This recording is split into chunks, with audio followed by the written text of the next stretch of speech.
Okay, hi everyone.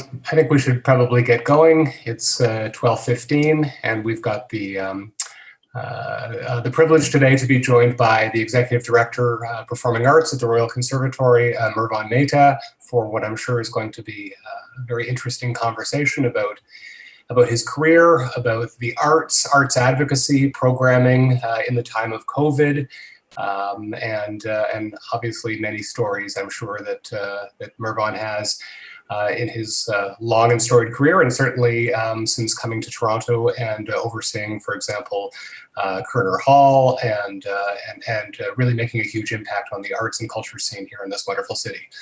So before we turn things over to the questions and invite Mervon to speak, I'd like to turn it over to Hannah Burgé Luviano, who will do our land acknowledgement. Hello, everyone. Humber College is located within the treaty and traditional lands of Mississaugas of the Credit. Known as Adobago, the place of the Alders in Mississauga language, the region is uniquely situated along Humber River watershed, which historically provided an integral connection for Anishinaabe, Haudenosaunee, and Wendat people between the Ontario Lakeshore and Lake Simcoe Georgian Bay region. Now home to people of numerous nations, Adobago continues to provide a vital source of interconnection for all. We're often encouraged to put a personal statement in when we read the land acknowledgement, and I've been so pleased to connect with some of the many outreach things that Humber College is doing for Indigenous education, connection across the programs, and thinking about ways that we can include Indigenous knowledge and teaching in our music programming. It's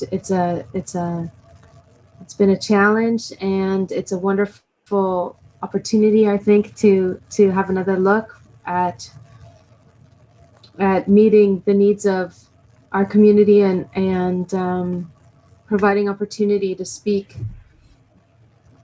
in many different ways. So during Artist in Residence Week, I was thinking of a lot of musicians that have been meaningful to me, and had recalled Buffy St. Marie and all of her amazing work. And as we also come into seasons of spring and regrowth and regeneration with changes in the seasons, I have been challenging myself to learn Michif words for different trees and plants and things that I see on my everyday walk. So that's been a wonderful challenge for me personally, and I hope you'll find ways that you can incorporate Indigenous ways of knowing into the stuff that you're doing and the work that you're doing, even in such a busy time as April is. So I'll just hand that one back to you, Andy, and we can welcome Mervon. Great, thanks very much.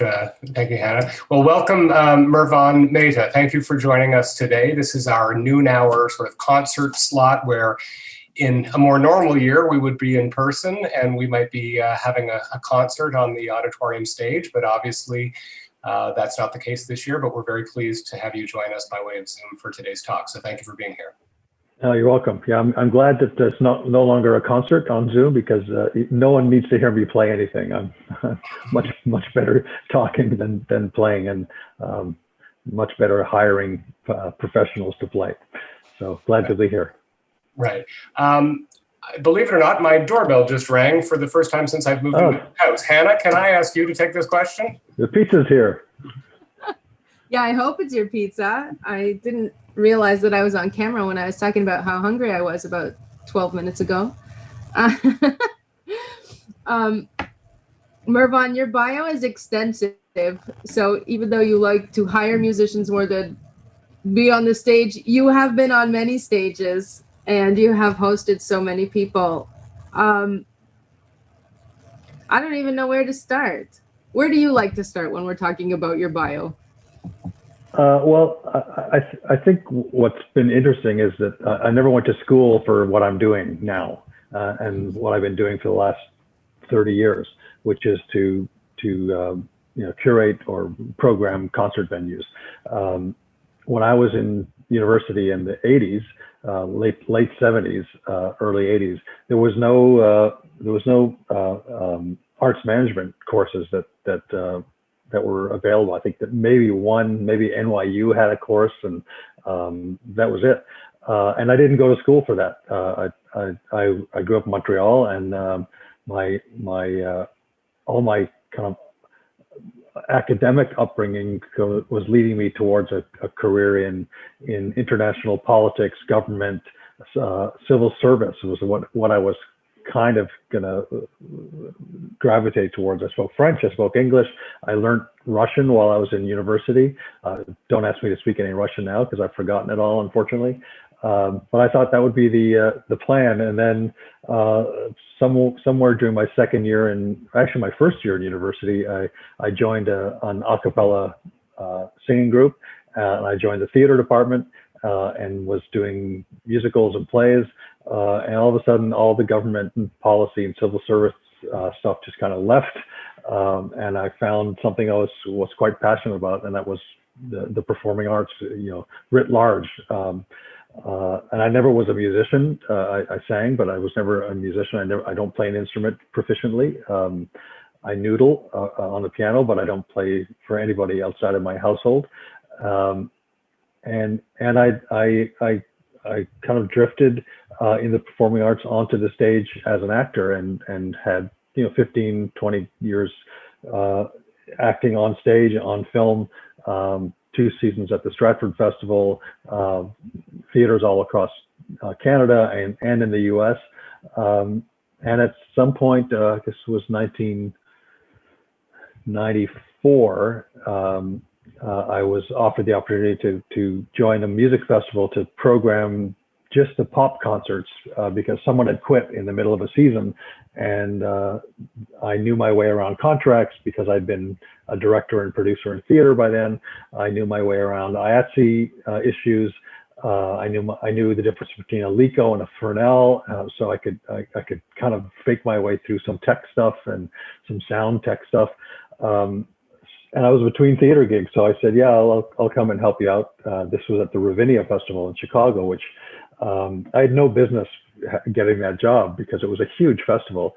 But I was very specific. They were very specific with me. They needed me to book 15 pop shows. So we were, things like Hall & Oates and Gordon Lightfoot and Peter, Paul and Mary and those kind of things.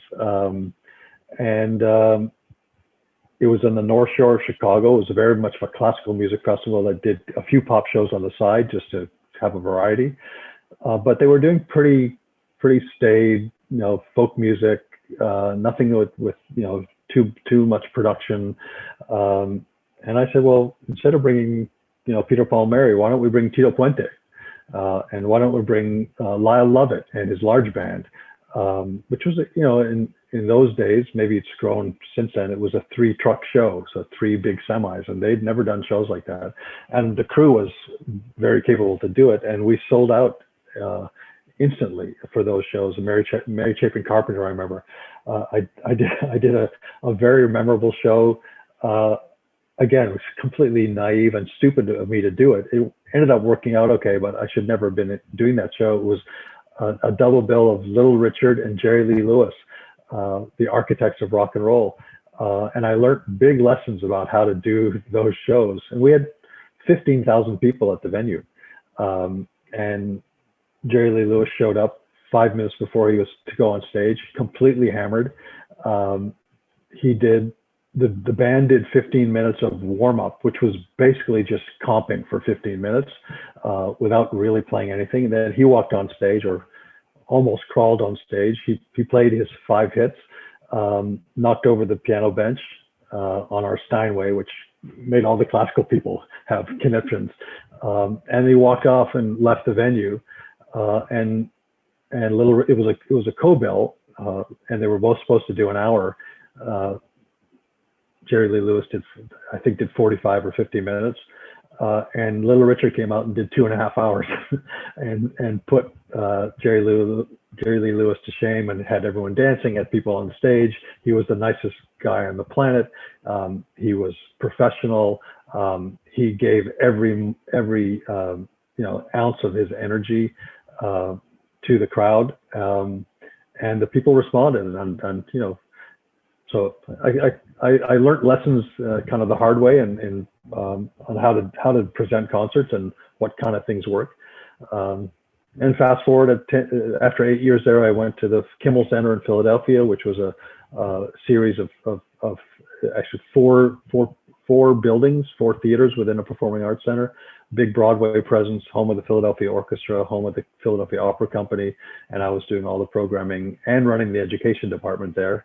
And that was a new building that we had to figure out how to operate it and what kind of concerts to bring, what would people buy. And then I was recruited to come back home, to come to open Koerner Hall in 2009, and have been here since. And we've been having a ball. And I think the big kind of thing we tried to figure out when Koerner Hall opened and the first season of programming was how to convince people we were not just a classical music venue, that we did a lot of jazz, we did some world music, we did some singer-songwriter, we even did some tap dance concerts, and we did some hip hop. We actually have a turntable concert coming up with Scratch Bassett next month. But to convince the greater Toronto public that the Conservatory is more than just the place you go to take your piano lesson, and the theater is beautiful and it sounds great, and we can continually try to bring more and more people and as diverse a range of artists, both in diversity in genre, but diversity in ethnicity and diversity in neighborhoods, and then we go out to the neighborhoods to try and bring partnerships in to promote stuff and present stuff with us. And it's been a great journey, and it's clearly without a doubt the best theater I've ever worked in. It's also the smallest theater I've ever worked in. The Ravinia Festival was 15,000, and then in Philadelphia I had 4 theaters, 2 2,500-seat theaters, and then a couple of smaller ones. And now I'm working in 1,100-seat theater. So my career is kind of going downhill in terms of capacity of the venue, but it is the finest theater I've worked in, and I get to work with really the artists that I want to work with, whether it's Chick Corea or Jan Leszewski or Long Long or Christian McBride or really top people who care about coming to do a concert. They're not coming because they have the new albums out and the Spotify playlist says Toronto is a big market for you, so go there next week. No, these are people who are doing work that they want to do, trying to do work that elevates, and we're happy to be the kind of conduit between the artist and the public. So long answer about where I came from. That's great, Mervon. Thank you for that. That's lots of wisdom and insight into that answer. We're joined on the line, obviously, by a number of students, and so Mervon, just so I mean, they might be students that are in the 1-year music certificate program or in the 4-year bachelor's program, and obviously we have a performance-based program primarily. We do actually have an arts administration, arts management program at the graduate level. One of the things that is resonating with me to hear you speak right now is that you've amassed all of these different sort of abilities. As you say, you had you knew enough about this and enough about this, and you've done some budgeting and maybe some grant, work, and just sort of put it all together. And I think that my long-winded question is, I think that that's a challenge for anybody graduating out of the music school at the best of times, is to try and think, how are they going to cobble all of these skills together to make a meaningful career and life, but perhaps particularly so during this pandemic and the strange times right now for the whole world, but certainly for the arts and arts programming. And I wondered if you to put you on the spot, if you had any thoughts about that, about the sort of the things that you see when you work with musicians of that caliber, the kinds of mentalities and mindsets and skill sets that they bring to gigs, and if you had some advice to students who could be in years 1 through 4 of a couple of different programs on the call right now. Sure. I mean, you know, like any profession, like anything you do, if you want to last in it, you need to build relationships. So if you're a student, you need to build a relationship with your instrument. You need to build a relationship with your teachers. You need to build a relationship with your fellow students who are going to be in bands with you or in orchestras with you. The same thing then goes when you start touring and when you start playing in venues. And it doesn't matter if it's a 40-seat bar or the Koerner Hall or Massey Hall. You have to build relationships with the programmers and with the people that run the buildings. When I was in the other venues that were much larger and were more kind of pop oriented than we are, we used to get a lot of artists in that sold a lot of tickets, and I would never meet the artist. I would meet the road manager, and I would get yelled at by the road manager because, you know, the blue M&Ms were not in the bowl next to the red M&Ms, you know, the silly stories of artist riders. And then the artists would show up at 5 to 8 and go on stage and then get right back into their bus or their limo. And I always felt left down because, like, I put, you know, 6 months of effort into booking an artist and marketing the artist and making sure the house is full and getting support from whether it's government or corporate sponsors. We make sure that the catering is right. We make sure that everything on stage and the monitors and the sound and the lighting is all right. And the artists, some come in and it doesn't matter if they're in Toronto or if they're in Phoenix or they're in Dusseldorf. You feel like they could care less. And I will tell you that those are the artists I never booked again. It didn't matter if they sold out or not. The artists I did book again were the people that came in and we had a relationship. So, you know, like a Chick Corea, you know, who I presented probably 25 times over the last 20 years. Consummate artist, we all know how great a piano player he was, but a curious person and a curious mind and a musically mind and a nice person, and who would come in and say, "Oh, didn't I see you back in Philadelphia? Oh, now you're in Toronto." And maybe he didn't even remember my name, but he would say, "Oh yeah, oh that's Mervon, that's right," and blah blah blah blah blah, and we'd pick up a relationship. And then his agent would call the next year and said, "You know, he's doing this weird project that's with a string quartet, and would you guys be interested?" And I said, "Absolutely. If Chick Corea is involved in it, I know musically it's going to be at the highest level, and I would love to work with Chick Corea again." And that goes the same. You know, I had that relationship with Oscar Peterson. I had that relationship with Danilo Perez and Wayne Shorter. I have that relationship with Benny Green and Kristen McBride.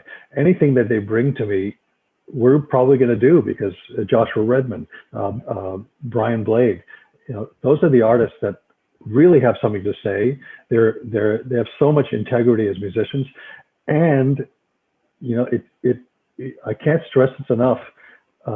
They're nice people to spend a day with. Like, if you're going to have an artist in for a day to sound check and cater and then do the meet and greet and all that, if they're jerks and you're not having a fun day as the presenter or as the staff backstage or as the crew backstage, it makes it really not a very pleasant day. And so you want people who, you know, the talent has to be there. That's without a question. The musical talent has to be there. But you also want people that are fun to be with and that you want to spend a day with. Because if I want to spend a day with, I assume that the audience wants to spend 2 hours with them. And you know, I've never presented Van Morrison because I have no interest in spending a day with Van Morrison. I think he's a genius as a songwriter, but I could care less about spending a day with Van Morrison because the guy's a jerk, you know, and the stories are legendary. I don't need that in my life. So, you know, for a young artist coming up, and again, it doesn't matter if you're in a classroom or a small venue or a large venue, Like, get to know the crew, make it easy for the crew. The crew will make it easier for you. Absolutely. They sense an ego coming in the door the minute you walk in. And if they sense that it's going to be a good day and you're going to be cooperative and you're going to be, curious and maybe we can't do this for you, but we'll do this. And God knows it might even be better this way, to be available and to be open. I have lots of, especially young artists that are touring artists. They've graduated from whatever training program they're in, and I say, we're going on sale next week. We need a decent photo, and I get a photo that's taken at one of those photo booths, blurry black and white thing that we can't use. Like, get a decent photo, get a decent bio, have that stuff ready. And if it's your agent that's doing it, have your agent be ready. Answer the phone, answer an email promptly, because we don't, a lot of us are busy. If we have to chase down a young artist to get a bio and get a photo and get a contract signed, it just is a waste of time. So be on top of your shit, and be a good musician and have something to offer musically, but be on top of everything else. That's your job. I'll give you a perfect example. Alison Au, who came out of the Humber program, she won a Juno. I didn't know her, and she won a Juno like 5 years ago or something. And I was listening. I thought, well, this is really interesting playing and really interesting composition. So we offered her a small gig in our small theater at the Conservatory. We have a 200-seat theater as well. And she was just such a joy to work with, and she had everything together. She doesn't have an agent, or she didn't then, and we had a great day together. And I was looking for someone a couple of years later to commission to do a whole evening, or sorry, a half an evening, because I'd already commissioned Danilo Perez to do another half of the evening. And I called Alison, we had coffee, and I said, this is my idea. What ideas do you have to bring to the table? And she knocked it out of the park. I knew that it was someone that we could work with, and she would deliver on time. And it would be, highly, composed, interesting music. She brought Laila Bialy with her as a guest star. And it was a home run for the audience, and for her. We ended up taping it. She's now got a 45-minute video of her new music that she put together. And I'm sure over the next 20 years, I'll continue presenting and doing whatever we can with Alison, because she's a great musician and she's on top of things. And she's fun to work with. So I know sometimes people like to front, and people like to have, show an attitude. So much of the music business is all about attitude, especially the pop and the commercial music business is about attitude, which is fine if you're opening for Drake somewhere, but if you're a musician who wants to have a long career, chuck the attitude aside and be a good musician and be a good partner. So I feel like I'm talking like this 80-year-old guy that I used to walk 10 miles to school, but I will tell you a quick story, then I'll shut up. I did a lot of concerts with Tony Bennett, and one time I said to Tony Bennett after the 5th or 6th time, the next time you come to my venue, can I have a camera crew follow you around from the moment you arrive at the venue until the moment you go on stage? I don't want to film the show. I just want to film everything backstage about how you and your crew and your band interact with the venue, because it's a masterclass on how to get things done and how to do it right. And he'd been doing it for many, many more years than I had been doing it. And he's just a guy that he's done it all, and he still comes into the venue every time with the right attitude, because he knows if the venue is on your side, if the crew's on your side, if the sound man's on your side, they're going to do a better job for you. And if you do a better job and the venue does a better job, then the audience is going to get a better show. And then we both all go home and everyone's happy. And if you come in with an attitude, then it makes it unpleasant, and no one's happy, and the audience senses it. I think it really is true. The audience senses it. And may I ask, did he agree to your filming suggestion? Unfortunately, we never got to that point. It was before cell phone videos. If I had a cell phone, then I could just follow him around with my phone. I would have done it. But we had to, like, in those days, have a whole crew and lights and gaffers, and it just never happened. But I will tell you that several years later, I had a concert with Tony Bennett in Philadelphia. It was right after Katrina, and I knew him well enough. We were raising money for the victims of Katrina, and I wasn't going to ask him to donate his fee. I didn't know him that well, but I said, Tony, you're a very accomplished painter. Would you donate one of your paintings, and we'll auction it off, and the proceeds will go to victims of Katrina, and mostly to musicians, because you may or may not know that Ellis Marsalis and Harry Connick and Winton, after Katrina, they raised a huge amount of money to build new housing for musicians who had lost their homes. And Tony said, within 5 minutes, I got an email back. Yeah, I'm happy to do it. And I think we raised $5,000 just in the lobby after the show, and someone walked away with a Tony Bennett painting for $5,000. So he was very, very happy to do that. That's a great but story. that was a relationship that I built over 15 years with him. Yeah, Hannah, should I turn it over to you? Sure. Mervon, you've innovated so many unique series, and you've provided so many opportunities for young artists that have just come out of school. And I wonder if you can tell us about some of the concert series that you've innovated. I'm thinking about 21C and some others, Jazz in Schools, anything like that. We'd love to hear about that. Well, I work at Koerner Hall, but Koerner Hall is part of the Royal Conservatory. So we are an educational institution first and foremost. And we're a music education program, kind of like Humber. We're a performance academy.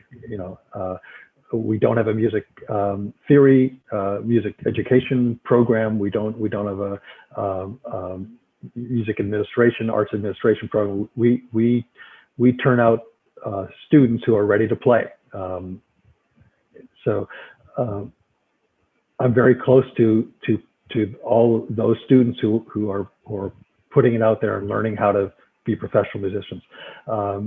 So one of the first things we did, all the way from back in when we opened the hall in 2009, we instituted a series of postlude concerts. So probably about 20 times a year, usually on the weekend, on a Friday or Saturday night, no matter who was playing in Koerner Hall, we'd have a student performance afterwards in the lobby, and the audience could just hang out, have a glass of wine and listen to an up and coming student, whether it was one of ours on the classical side, or whether it was a Humber student or a Humber band or a U of T band on the jazz or world music side. And they were all, mostly just coming out of school or still in school. The Heavyweights Brass Band was one of our first groups that we had. I paid them, I can't remember what it was, $300 or something, and they played for 45 minutes after a show. 2 years later, they graduated and played on the Koerner Hall stage. Same thing with Lemon Bucket Orchestra, did that. Kike Escamilla did that for us as well. He came and did a little solo singer-songwriter night, and a couple of years later did his full show on Koerner Hall. So we want to give opportunities to as many students as possible. We started right from the beginning. We do about 100 concerts a year that we do in Koerner Hall every year, and then there's a whole bunch of other people who rent the hall, whether it's the Toronto Jazz Festival or Toffel Music or Toronto Summer Music Festival, etc. But of the 100 shows we do, we wanted to make sure we had a pretty wide breadth of music. So we have a piano recital series, and we have a string recital series, and we have a classical vocal recital series, but we have a jazz series, and we have a world music series. And in 2015, I think it was, we started a contemporary music series called 21C, which is all 21st century music. We occasionally allow a 20th century piece of music in there, but it's all newly composed 21st century music. And we were also careful not to just be in the contemporary classical music world. We certainly do some of that, but we've commissioned Zakir Hussain to do something. We commissioned Danilo. Alison All was part of that. Javier Limon, the flamenco guitar and super producer, wrote a string quartet. A string quintet. It was a string quartet and cajon piece for us, which is the first and only time we've done something like that. I'm interested in new voices. I'm interested in artists who are willing, who not only willing, but have something new to say. So when Brad Meldau got a call saying he was going to play some solo Bach and some solo variations on Bach by Brad Meldau, we jumped in it, and it was a magical night in the theater. We had a night with Branford Marsalis and I'm just going to blank on his pianist's name. Joey Calderazzo. Yes, thank you. Joey Calderazzo had a duo show, just the two of them. And I didn't really know what to expect. And I presented Branford many times. It was 2 hours of intense chamber music. It was just happened to be a saxophone and a piano, and it was kind of sounded like jazz, but it sounded like contemporary classical, and it sounded like classical, and it sounded like some pop in there as well. It was just two artists with a lot of things to say, and it was really fascinating to do that. So again, I'm not so interested in someone's got a hit record out and they want to fly by Toronto and play a show in our venue. Unless that record, that music is really, really interesting and says something new, I'm not so interested. I'll give you another example. Rhiannon Giddens is now one of my favorite artists and has become a good friend. She's a voice for the 21st century, incredible singer, deep into Appalachian music, deep into black minstrelsy from the 1800s, which led to the whole blackface movement in the U.S. at the turn of the 19th century into the 20s, which gave minstrelsy a very bad name, but the musical roots that it came from are really rich, and she's exploring all of that. She's now written an opera that will be premiered hopefully next year in the U.S. and may come appear at some point. Those are the kind of artists I'm interested in working with and collaborating with. That's great. A question that comes to mind when you're talking, obviously as one thing that I think that students and even professional musicians, I think, feel some tension about is this tension between needing to, learn the standards, learn the repertoire, learn the vocabulary to situate themselves within the rich and deep history that is jazz, but at the same time to prioritize all the things you're just saying, newness, finding your own voice, contributing your artistic grains to the ever-growing corpus of, of music. And, and I don't really have a quick answer for that. I don't know if you do, but sort of that tension that I think students maybe in particular feel about how am I going to learn Donna Lee and all of the keys, but at the same time, write something that's new and innovative and to your point, of the 21st century. I'm curious you use the word tension, because I would never think of it as a tension. You can't find your own voice until you learn the basics. If you're a hockey player, you can't innovate the way you play hockey and do some new thing until you learn how to skate, until you learn how to turn, until you learn how to stop, until you learn how to shoot. If you haven't studied Duke Ellington and Louis Armstrong and Thelonious Monk and really know that music, not that you ever have to play it all the time, but until you know that music and the roots of that music. So where did those chord changes come from, and how did bebop evolve out of Ellington, and then how did bebop, go in, like where did Miles Davis take bebop and into his fusion? And unless you've gone through all of that, I don't know how you come up with your own voice, unless you're just you're the next Mozart and you're just a genius, which very few of us are. So you have to learn the vocabulary. I mean, if you're an actor, I don't care if you're doing sitcoms. If you never study Shakespeare, you're at a loss. You need to have done your homework. I mean, in any profession, you wouldn't go from ground level to the top of the pyramid without having done the work. Unfortunately, I think what happens in the very commercial pop world is you have people who learn 4 chords and sing on a street corner, and suddenly have a gazillion YouTube hits, and they're going from the street corner into the studio and into a 20,000 seat stadium without ever having any of the knowledge of how to of the craft of getting there. And they burn out very quickly, and we've all seen that happen. I mean, I don't know how many people watched the Grammys this year. Apparently, it was the lowest Grammy turnout ever in history. But I see some of these huge names who are making gazillions of dollars, and I wonder how they've ever had time to build up any craft of working with an audience. Everything is so manufactured. Everything is so cookie cutter. All the vocals are auto-tuned. You have to hit the mark, not because you want to. If you're moving around on stage, you have to go to that point of the stage, not because that's intrinsically what brings you to that point, but because the light is going to hit that point. And if you're not at that point, the whole show falls apart, or the laser or the smoke or whatever it is. I would find it very difficult to operate, and it's no wonder a lot of these young artists that make it big so quickly either burn out or completely collapse through some kind of addiction or mental health issues, because the pressure of that is enormous. And you look back at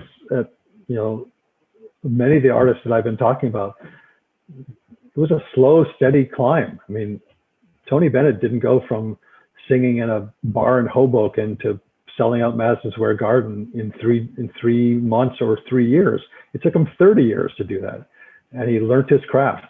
And any of the jazz artists that we're talking about, look at someone like Kristen McBride, who came out as like the young phenom out of high school, but look at who he's played with.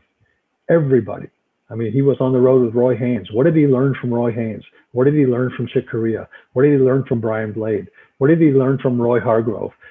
And before he started, fronting his own bands, and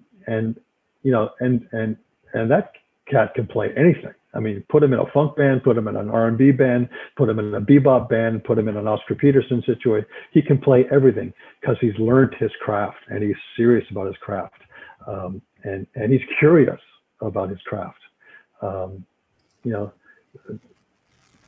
We can leave the 4-chord wonders to the pop world, and God bless them, but they don't last very long. And I assume everyone's at Humber because they want to have a long career, and because they're interested in the music, and they want to be part of that next generation. And so you have to study. My father's a musician. He's 84. He's still learning. He's still studying new stuff. What's that old quote from Pablo Casals?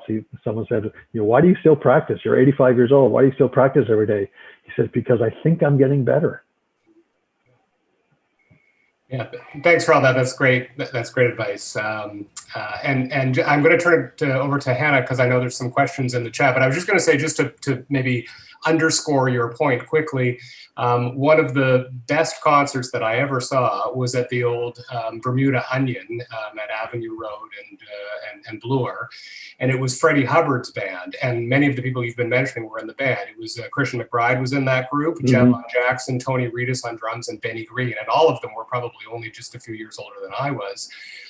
You know, right out of high school. But it was exactly to your point, you know, gaining that kind of currency on the road with an elder master of the music with Freddie Hubbard at that point. And this is long before any of those people had their own careers. So I think that accentuates exactly what you're talking about. So over to you, Hannah. Okay, I'm going to keep it in this vein for a minute, and then maybe we'll just shift a little bit. All of our stories are Christian McBride. Mervon, you provided me with a wonderful opportunity to meet Christian when he was at Koerner the last couple of times. And he was talking to me about people who had so influenced his life, like Jerry Allen and Betty Carter and Nancy Wilson. And it was amazing, you know, to hear him speak about working with such wonderful artists. And so I'm just giving you a little shout out as a note of thanks for affording me the opportunity. When I was looking for other women that were working in the jazz field, other women who were parents that were working in the jazz field, and how they navigated those transitions, and hearing from Christian, the women and the mothers that he had worked with who were really killing it in the music industry and were wonderful mentors to him, that had a great impact on me. So thank you for that. Mark, you also notice that those musicians, I mean Christian, but many of the ones I've talked to, they're always willing to talk to people, hang out backstage, go to the bar afterwards. They like nothing better than to, you know, tell everyone about their experiences and help young musicians. I mean, Wynton Marsalis is famous for, you know, doing impromptu master classes in his dressing room for 2 hours after the show, because they care. They you know, there's that old saying, you know, the you know, give on the way up because you'll need it on the way down, and they do that. Absolutely. Okay, I'm for sure going to get to a question now. So, Mark, we're going to get to yours in just a second. But Kelsley, our faculty, do you want to ask your question, Kelsley? Or you want me to ask it? Kelsley said, can you tell us about the concert you presented with SF Jazz Collective, the music of Stevie Wonder?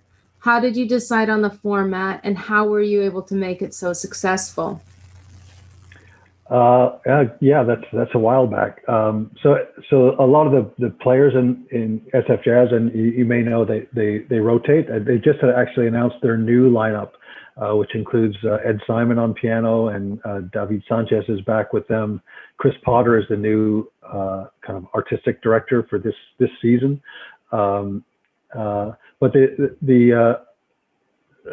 we brought them to Koerner with the Stevie Wonder night. I knew musically it would be really quite phenomenal. Miguel Zignon, I think, was in the band that year. It was interesting though that it was successful musically. It wasn't so successful from a ticket selling point of view. It was hard to get. A lot of Toronto audiences didn't know what the SF Jazz Collective was all about. So we had to, you know, tell that story, which was not easy. And then some of the diehard jazz fans were like, yeah, I like all those guys, but I don't want to hear them playing Stevie Wonder. I want to hear them playing, you know, Monk. And so it's interesting. Sometimes an idea comes together where you think SF Jazz playing Stevie Wonder, it'll be 1 + 1 = 3, and it'll hit a home run. But sometimes 1 + 1 actually equals 1, not even 2. And sometimes you put a double bill together and you think, oh, that crowd that likes that artist will mix with that crowd that likes the other artist, and you put them together and and yet sometimes they cancel each other out. Sometimes it does work really, really well. I once did a concert in Chicago with an Israeli act in the second half and an Arab act in the first half, but they were both kind of politically very pluralistic and weren't antagonistic in any way. But I found that the Arab fans came to the Arab portion of the show, and then they all went home, and the Israelis all came and didn't come in the theater until after intermission because they weren't interested in hearing the Arab band. It was quite disappointing because both bands were really good. So another occasion of 1 and 1 didn't equal 3. But the new SF Jazz Collective, they're going to go on tour. I don't know when, because I just saw the lineup, I think yesterday or the day before, and they're putting together an evening of Joni Mitchell. So that may be something that hopefully you'll see at Koerner Hall at some point. Hopefully. Mark asks, and I know that you like talking about this, describing Toronto as a music city. We are a music city, and I've heard you talk about Toronto as a music city a bunch of times, and I'd love for you to kind of expound on that a bit. Mark is asking how you think the city has changed over the years in your intersection between classical, jazz, and world music. And go ahead. Yes, it does evolve for sure. I mean, Andrew mentioned the Bermuda Onion, and there were, in the 60s and 70s, there were probably 8, 9 clubs that you could regularly see top artists. Oscar Peterson would play at the Montreal Bistro. I was walking by the Montreal Bistro one year when I was in my 20s, and saw a lineup outside and oh, what's going on here? And I saw in the window, tonight Oscar Peterson. I couldn't believe my eyes, and so I waited in line and I got in. And it was $10 or something.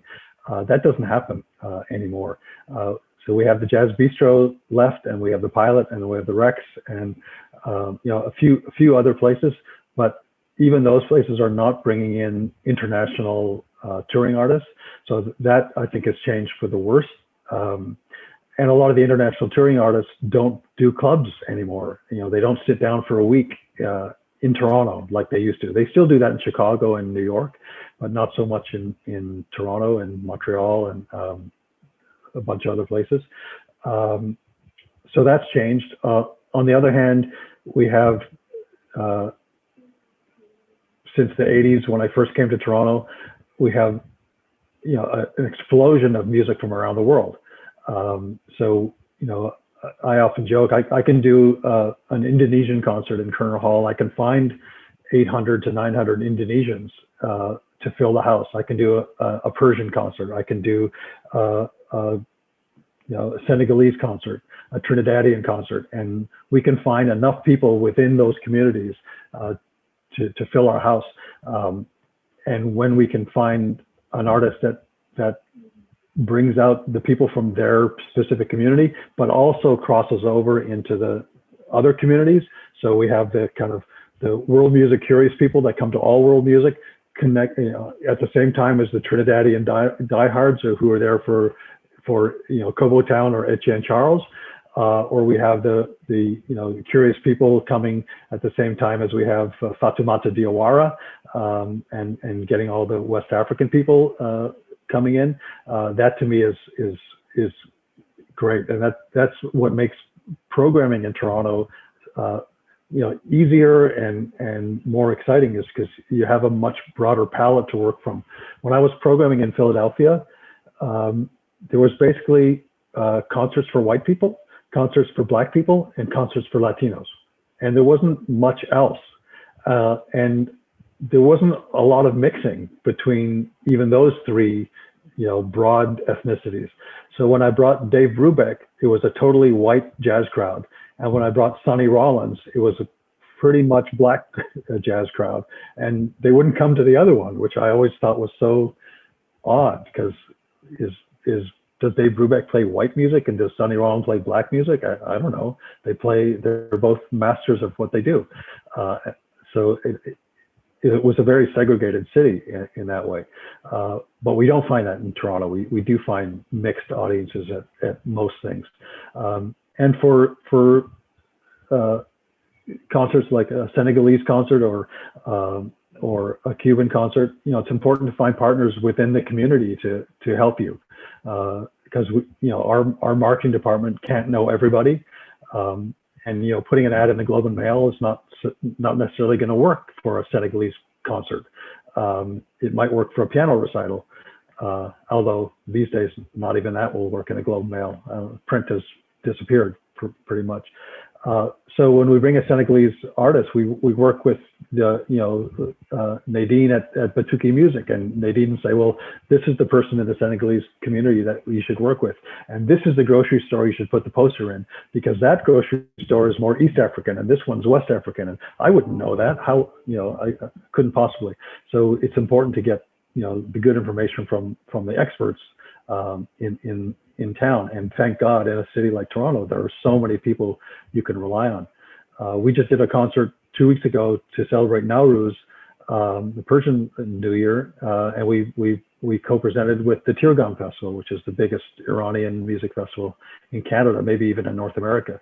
And it was a concert of Kayhan Kalhur, live from Kashan, Iran. Exquisite concert, and it was mostly a Persian audience. And I think some of them were surprised that, oh, the Royal Conservatory, why are they doing that? Well, the music was amazing, so we jumped in it. So the Toronto is without a doubt a music hub, a music city. I was on the Toronto Music Advisory Committee for a while. We were all these conversations about, everyone was looking at Austin, Texas. It's like, wow, Austin has these huge festivals, South by Southwest, and it also has the Austin City Limits. And why can't we be more like Austin? Because when you go to South by and you get off the plane in Austin, everything's about South by Southwest. And I kept saying, yeah, but South by is what is it, 2 weeks long, and Austin City Limits is a couple of weeks long. And then there's clubs there and things are happening, but you can't do that in Toronto because there's a major festival, not COVID notwithstanding, there's a major festival every weekend of something, whether it's TIFF or whether it's Jazz Fest or whether it's Caravana or whether it's what we do. There's always something going on. It's too big a metropolitan area, so we don't want to be like Austin. We want to be like Berlin and New York and Paris, and I think we're getting there. We're not quite as sexy as those places. Part of that's just Toronto history, I guess. But more and more around the world, people are recognizing the fact that we are a place where all this multiplicity of music and of genres and of ethnicities and audiences and influence can happen. And Hannah, well about the band we started at Conservatory, which has now gone on to stand on its own, called Kune, which is 11 people from 11 different countries, all living and working in Toronto, bringing all their influences into making new music. And that's been a kind of a labor of love, and hopefully will continue. I'm glad you mentioned Kune because since I have to out myself anyway, since my partner is a member of Kune, Paco Luviano.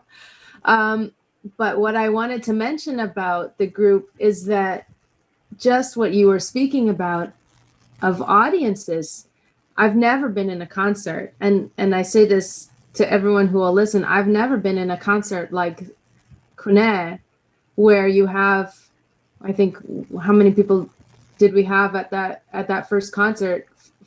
12 plus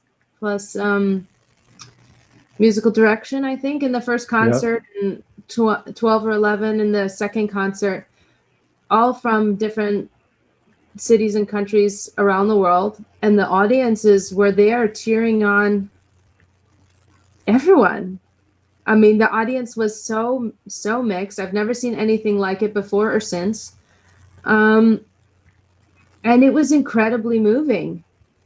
I mean, I was kind of bawling my eyes out like a baby, but it was very moving. And I wonder if we have a couple minutes, if you want to talk a little bit about that project or the audience or that particular, I mean, that was your brainchild.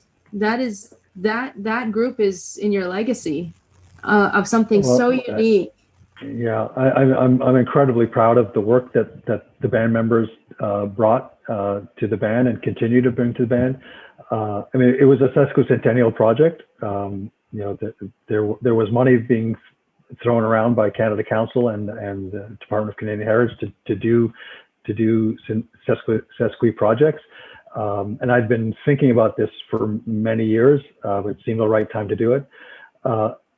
And, you know, talking to a lot of musicians from Toronto who are all from different countries, we wanted to find musicians, we wanted to find people who weren't getting enough main stage gigs because they were always the side guy in someone else's band or the side girl in someone else's band because they needed a little flavor. So, you know, oh, we need a little South Asian flavor in this band, so we'll bring the South Asian tabla player we know, or we need a little, you know, Latin something over here, so we'll bring Paco to play bass instead of someone else to play bass. But I wanted to create a band that looked and sounded like Toronto, looked and sounded like, you know, the subway. And what is the sound of Toronto? I think that's where we started. What in 2017? What is the sound of Toronto? And you know, you can go back a couple of decades and say the sound of Toronto in the 60s was, you know, Gordon Lightfoot and Joni Mitchell, and then in the 70s it turned into somebody else, and then you know, in the 90s it was Bare Naked Ladies, and then in the 2000s it's Drake and The Weeknd, and that's all, you know, very legitimate on more of the commercial side. But since I lived my life foolishly or smartly, I'm not sure which, in the non-commercial side, how do we create a band that really does, you know, look and sound and feel like Toronto? I mean, your offices and your faculty and your grocery store, in your schools where your kids go, Toronto looks very different than it looked in 1980 when I first got here. Completely different. So how do we celebrate that? And how do we bring all that richness? You know, we don't want to make everyone sound like they're in white Toronto 1980s. We want the band to sound like there is some South Asian influence, and there is some Iraqi influence, and there is some Cuban and Brazilian and Ukrainian and Greek influence, because that's who we are now. You know, and if you know, I say better get on the train or get left behind, because it's not going backwards. It's only going forwards, and it's only going to get more multicultural. And you know what? I can't imagine going to another city and not being able to get really good Malaysian food, or really good Vietnamese food, or really good, you know, any, like, can you imagine moving to a place outside of Toronto where you couldn't get this food that you like? Yeah, that we've come to love. How boring. Thanks, Mervon. We have a question in the chat from faculty member Jocelyn Gould. Jocelyn, would you like me to read it out, or do you want to come on camera and or come on audio and ask yourself?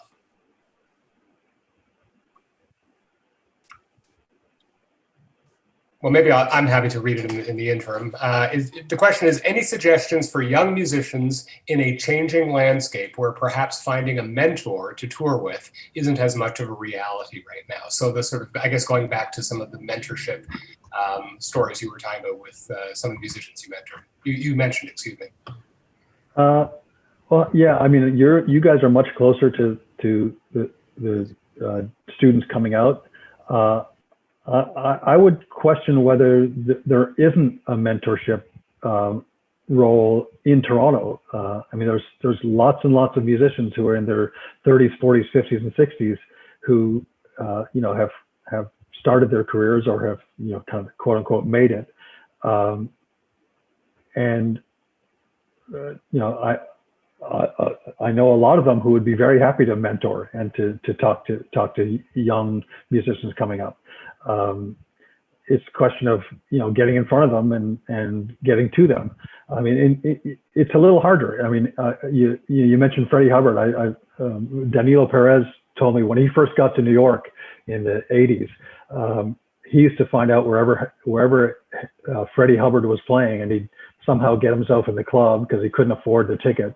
And he would sit as close to the keyboard as he possibly could, and like almost leaning his chin on the keyboard so he could watch Freddie's hands.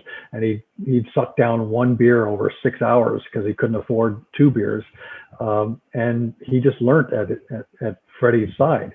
So that's a little harder now because there aren't the clubs, but you know, there's lots of musicians out there, and find them and ask them. I mean, there's, you know, we have one of the best jazz drummers on the planet, Larnell Lewis. Larnell is open, and Robbie Botosh is open. I mean, you know, approach them the right way, and you know, I'm sure all of them would be willing to give them the shirt off their backs if they could.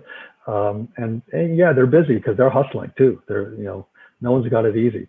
But get yourself in front of these people, and when you come to concert, find me and talk to me. You know, you hang out after the show and talk to musicians. They're mostly at the bar after the show because I give them free drinks, so they'll stick around. And ask questions, and don't be shy, and be ready. You know, no one's going to hand it to you. You know, no one's going to do that for you. You've got to do that work. But you know, musicians smell curious, interesting kids, and I've never known anyone not to want to talk to them. So I think there are people out there. Touring is hard. You know, there's no money out there. You know, even after COVID, you know, there's jazz festivals across Canada that will pay a foreign artist $10,000 for a gig, but their limit seems to be $1,500 for a Canadian band. We've got to change that. I don't know how to change that, but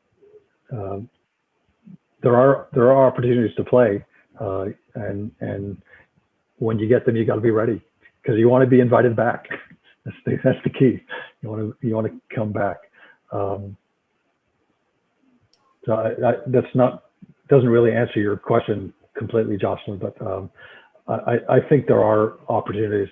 You just maybe have to dig harder. That's great. Thank you, Mervon. Well, we're at the hour mark, so I know that students have to get to class, and I know we all have busy lives. But Mervon, on behalf of the I'll turn it back over to Hannah in a moment, but I can just say on behalf of the Department of Music, the students who are represented here, and certainly myself, I learned a ton, and it was great. Thank you for being so generous with your time and your knowledge, and sharing not only, I think, some really practical stories, but also some words of inspiration. So thank you for that. Over to you, Hannah.